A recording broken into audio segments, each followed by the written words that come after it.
Hi everyone, in front of me I've got Alcatel 1SE Lite and let me share with you how to reset camera settings on this device. Let's start with opening the camera app. Let's tap on it. And as you can see, before I've started recording, I've applied this special type of a golden of the grid lines, the golden spiral. It is because I'd like to show you the visual evidence that the reset option will work, so it should disappear. And let's enter the settings, which are in the kind of left panel, so we have to open it just by swiping from the right to the center. And here let's scroll down to the very bottom to find Restore Defaults. Let's tap on Done.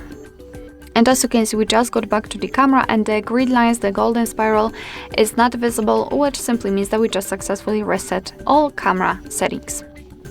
Alright, so that'll be all. Thank you so much for watching. I hope that this video was helpful, and if it was, please hit the subscribe button and leave the thumbs up.